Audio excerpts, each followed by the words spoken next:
Hello everyone, this is Mumbo here, welcome back, and today we are back on the Redstone Let's Build series, and you may be aware that we have taken a little bit of a break. Yes, it has been about 3 weeks since the previous episode, and there is a perfectly good reason for that. I'm sure 99.9% of you have guessed it, and that is the fact that I have got exams. You have heard that so many times on this channel recently, but yeah, I've got exams. It meant that I just didn't have enough time to record videos, and such is life. That's sort of what you have to deal with here. But anyway, it's been a while since I've been on this world. It feels a bit strange to look around. In the previous episode, I believe we built all of this stuff. So we built this little launcher, and then it goes through this crazy face mouth thing that looks very peculiar indeed. And I've actually got an idea for something that I want to do with this right at the start of the episode, so we'll get on with that in a little bit. But I believe the plan was that we were going to have a little exit for the redstone to come through this cave. So I guess we will get on with that after we do this little face thing, because trust me, it's going to be pretty awesome, I'm sure. So I've just done a little bit of work behind the scenes here, and this is what happens. Look, the eyes, they pop out on stalks. Now, obviously, we aren't going to have these activated by a lever, because that would be sort of pointless. This being the Rube Goldberg machine, we need that to be activated by something inside the system. Luckily, we have got ourselves a bit of a minecart rail that goes through here. That looks really strange on the eyes there. But I thought what we would do is we will chuck down a few detector rails, and then we will run a redstone output from each one of the detector rails, and hopefully we'll get it so the eyes sort of bounce back and forth on the front of the face. So they go boing, boing, boing, boing, and that will look really cool. I think that will look really cool. It'll be a fun little thing to add in, so I guess we'll put one every couple of blocks. So we've got 2 redstone lamps there, so I guess we'll do the same again, and then the same again, and the same again. I hope that is enough delay between each one so that it doesn't like all activate at once and we just get one really long pulse, because that would be sort of boring. So what I'm going to do now is I'm going to hook up all of those redstone lines into the eyes, and we'll see what happens. Right, so let's give this a very quick tester. As you can see, I've done a little bit of the redstone work. I also have an entry hole up here, so if you take a look, this is all of the redstone wiring for the eyes. It looks quite complicated when you're up here, but trust me, it is extremely simple. It's just a bunch of repeaters running into the piston, so that is really easy stuff. Basic stuff. So if we take a look down here, if we plonk down our minecart, hopefully, if everything has gone to plan, the eyes should do a little dance, just like they are doing there. That is absolutely brilliant.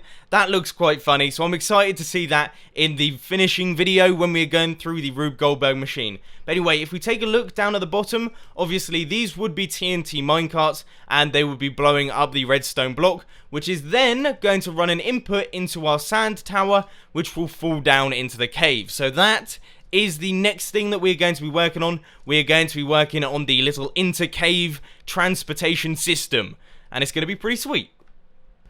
I've got a little bit of explaining to do. I have actually done all of the redstone stuff here. Now, the problem is that I recorded all of the segments for it. There was about 5 minutes worth of footage, and the main problem here is that my microphone was making a horrendous cracking noise, and I don't know what it is.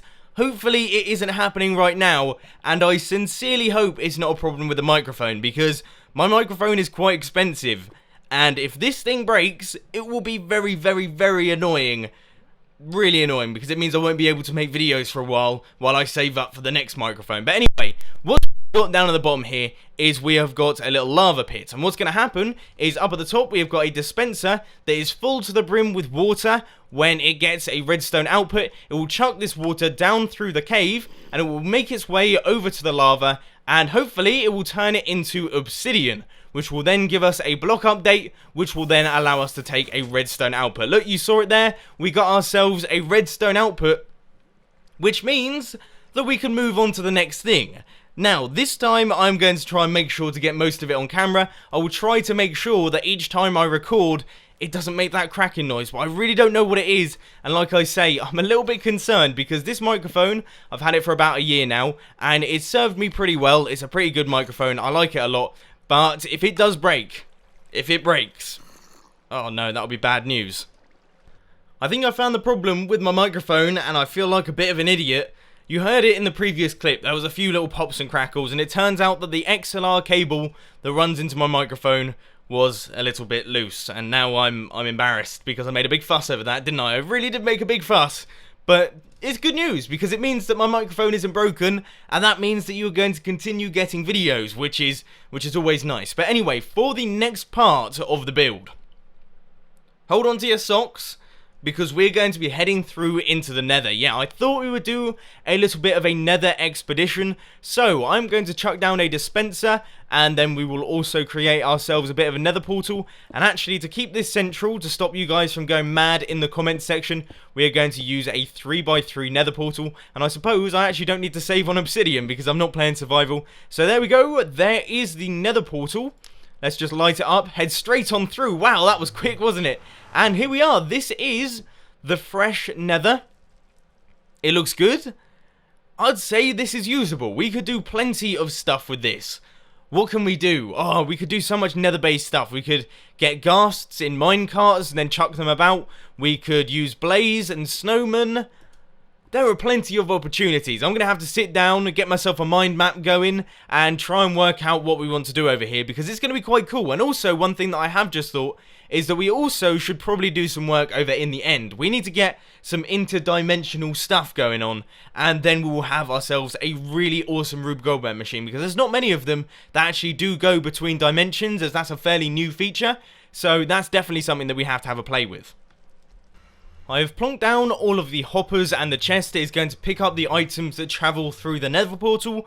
But now what we need to do is we need to move on to the next thing, and once again we're going to be working with dispensers, because I want to fire a fire charge as something. I haven't quite decided what yet, but a fire charge is going to be fired. So we're going to have a dispenser that is about at this level here. We'll chuck down it here, and then we'll throw down some fire charges inside the dispenser there, and I want to get a quick gauge of just how far these are going to travel. I've never really used fire charges before, so here we go. Fires out, and oh, that looks a little bit variable with where it's going to fly. I always thought it would come out in a dead straight line, but that went right the way down, so we might need to be a little bit careful here. But my idea was that I was going to get some wood, and I would fire a fire charge into the wood. The wood would have TNT behind it that would then blow something up, and that would move us on to the next thing. So I'm going to give it a go anyway. Let's grab some wood here, and we will see if it actually gets set on fire. I don't know what type of wood I want to go for. Perhaps some birch. I don't know. Nothing really looks good in the Nether, so I don't know why I'm even trying. So we'll chuck down some birch here. That is in line with the dispenser. So we'll make it a 3x3.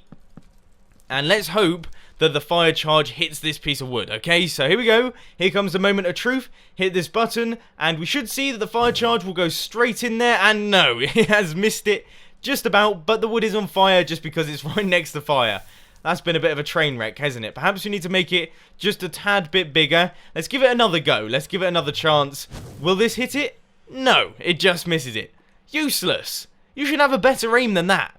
So we're going to have to make this 5x5.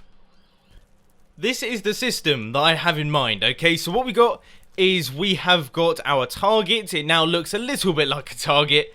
Not a whole lot. I'm working with wood, and I don't know, the whole wooden nether thing, it just doesn't look good at all. But anyway, round the back we have got ourselves some TNT. This is a redstone power block that is then powering this piston down here. Now you may be wondering, why on earth have you done all this stuff? And that is just so that we can make sure that it isn't going to blow up the redstone circuit. So what I'm going to do now is I'm just going to run a redstone line out from this repeater. And let's see if this actually works. I'm sort of expecting it not to ignite the TNT straight away, but then again, I could be wrong. So fire charge has been fired. It's hit this one here, and that means that it's going to have to do a little bit of spreading before it sets fire to the TNT, but it shouldn't take too long. Those are some famous last words there, but that one is on fire now, so here we go. This should be it. We should be good to go any second now. No, it's not setting on fire. Yes, it's got to set on fire soon. Come on. Set on fire, TNT. This is such a waiting game. I might have been wrong with this idea. It doesn't seem to be working. No, I lied entirely. So let's see if this works.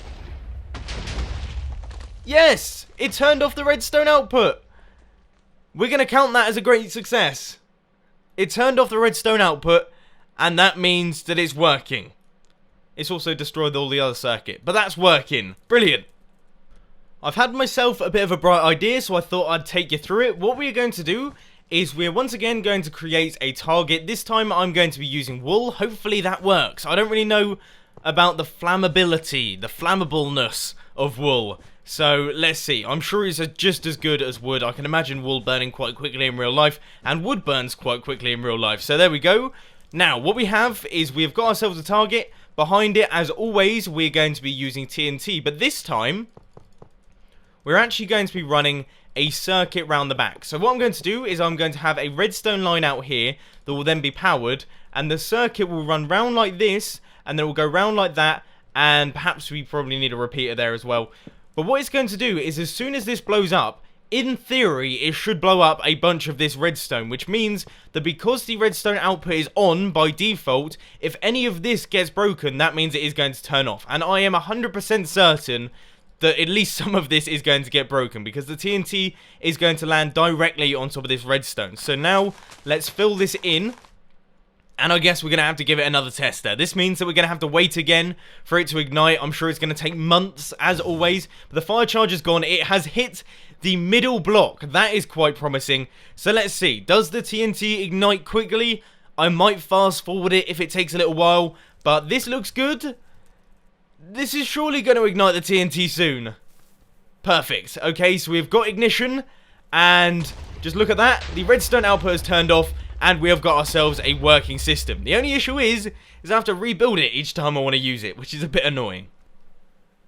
But anyway, ladies and gentlemen, that is all I've got time for today. I hope that you have enjoyed the return of the Redstone Let's Build series. I still have a few exams to go, which is why it was a little bit slow in this episode. But hopefully this time next week, I will be all done. I'll only have one left anyway, so most of my exams are now done, and I have got a little bit more free time than I did beforehand. But anyway, in the next episode, we're going to be doing some more interdimensional travel. It should be really fun, because I've really enjoyed doing this video. So if you did enjoy it, please be sure to hit that like button, and if you really loved it, then make sure to subscribe. But thanks for watching, guys. This has been Mumbo, and I'm out. I'll see you later.